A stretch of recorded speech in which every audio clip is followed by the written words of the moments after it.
when you find one, you put one in the top of that.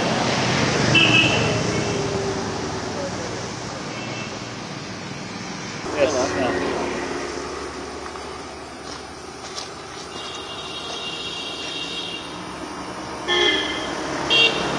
Okay.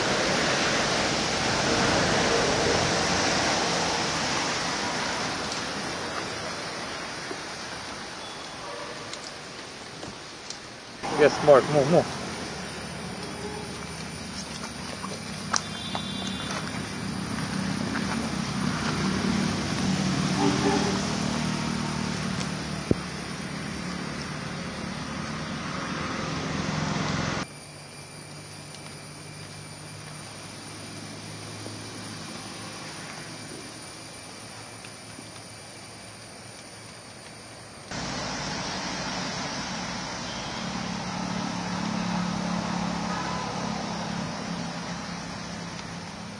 Yes.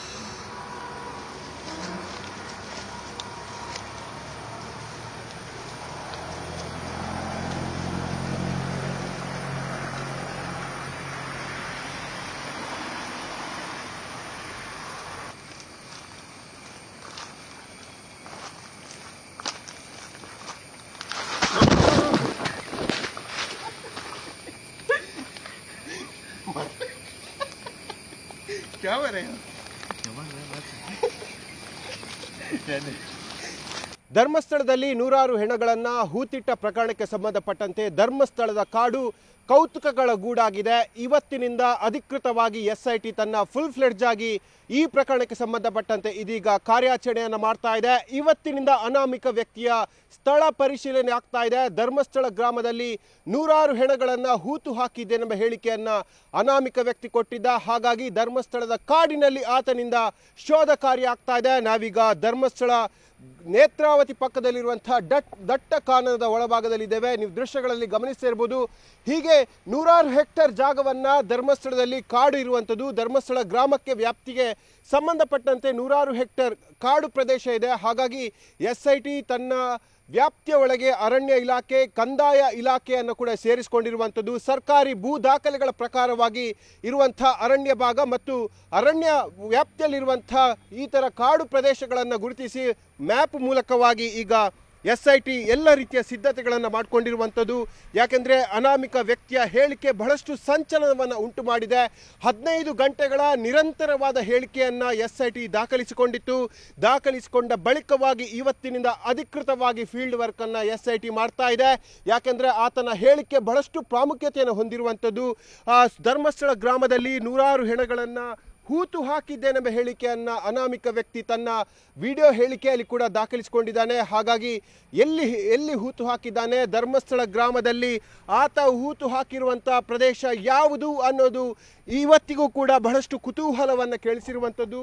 ಯಾಕೆಂದರೆ ಧರ್ಮಸ್ಥಳ ಗ್ರಾಮದಲ್ಲಿ ನೂರಾರು hectare ಅರಣ್ಯ ಭೂಮಿ ಇರೋ ಕಾರಣಕ್ಕಾಗಿ ಆತ ನೇತ್ರಾವತಿಯ ಭಾಗ ಅಥವಾ ನೇತ್ರಾವತಿಯ ನದಿಯ ದಡದಲ್ಲಿರುವಂಥ ಹಲವು ಭೂಭಾಗಗಳನ್ನು ಈಗ ಸ್ಥಳೀಯರು ನೋಟಿಸ್ ಮಾಡಿದ್ದಾರೆ.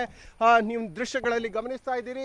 ನೇತ್ರಾವತಿ ನದಿಯ ದಡದಲ್ಲಿರುವಂಥ ದಟ್ಟ ಕಾನನದ ಒಳಭಾಗದಿಂದ ನ್ಯೂಸ್ 18 ಪ್ರತ್ಯಕ್ಷ ವರದಿ ಕೊಡ್ತಾ ಇದೆ. ಹಾಗಾಗಿ ಇಡೀ ಧರ್ಮಸ್ಥಳ ಗ್ರಾಮದ ಜನರ ಕಣ್ಣು ಈಗ SITಯ ಮುಂದಿನ ತನಿಖೆ ಅಥವಾ ಹೊರಳಿರುವಂಥದ್ದು.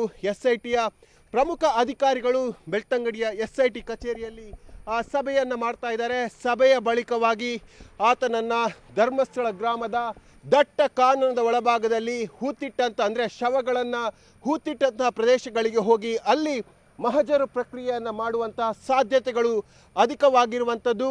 ಜುಲೈ 11ನೇ ತಾರೀಕು ಆತ ಒಂದು ಬುರುಡೆಯೊಂದಿಗೆ ಬೆಳ್ತಂಗಡಿ ಕೋರ್ಟ್ ಮತ್ತು ಬೆಳ್ತಂಗಡಿ ಸ್ಟೇಷನ್ಗೆ ಹಾಜರಾಗಿದ್ದ. ಹಾಗಾಗಿ ಆ ಬುರುಡಿಯನ್ನು ಎಲ್ಲಿಂದ ತಂದಿರೋದು ಎಂಬ ಪ್ರಶ್ನೆಗೆ ಆತ ಕೊಟ್ಟಂಥ ಉತ್ತರ ಧರ್ಮಸ್ಥಳ ಗ್ರಾಮದ ದಟ್ಟ ಕಾನನದ ಒಳಭಾಗದಲ್ಲಿ ತಂದಿದ್ದೇನೆ ಅಂತ ಹೇಳಿ. ಹಾಗಾಗಿ ಮೊದಲು ಅದರ ಮಹಜರು ಪ್ರಕ್ರಿಯೆ ಆಗುತ್ತೆ. ಆನಂತರವಾಗಿ ದಟ್ಟ ಕಾನನದ ಒಳಭಾಗದಲ್ಲಿ ಹೂತಿಟ್ಟಿರುವಂತಹ ನೂರಾರು ಹೆಣಗಳ ಕಳೆ ಬರವನ್ನು ತೆಗೆಯುವ ಪ್ರಕ್ರಿಯೆ ಕೂಡ ಇವತ್ತಿನಿಂದ ಆರಂಭಗೊಳ್ಳುತ್ತೆ. ಮುಂದಿನ 4-5 ದಿನಗಳಲ್ಲಿ ಧರ್ಮಸ್ಥಳದ ಈ ಅತ್ಯಮೂಲ್ಯ ಸೂಕ್ಷ್ಮ ಪ್ರಕರಣದ ಒಂದು ರೀತಿಯ ತನಿಖೆಯ ಹಂತ ಮುಕ್ತಾಯ ಆಗುತ್ತೆ. ಹಾಗಾಗಿ ಇಡೀ ಗ್ರಾಮದ ಜನ, ಇಡೀ ರಾಷ್ಟ್ರದ ಜನ ಧರ್ಮಸ್ಥಳದ ಈ ಪ್ರಕರಣವನ್ನು ತದೇಕ ಚಿತ್ತದಿಂದ ಗಮನಿಸ್ತಾ ಇದ್ದಾರೆ. ಕ್ಯಾಮರಾಮ್ಯಾನ್ ನಿಖಿಲ್ ಸುವರ್ಣ ಜೊತೆ ಕಿಶನ್ ಶೆಟ್ಟಿ, ನ್ಯೂಸ್ 18 ಮಂಗಳೂರು.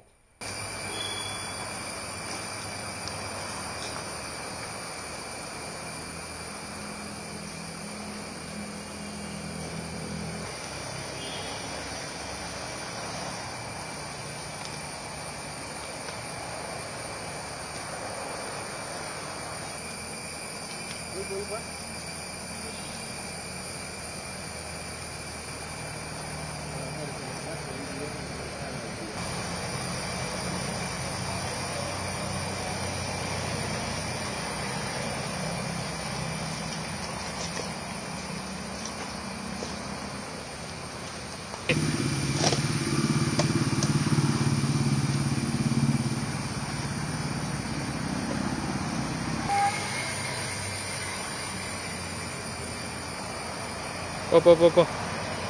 Pola.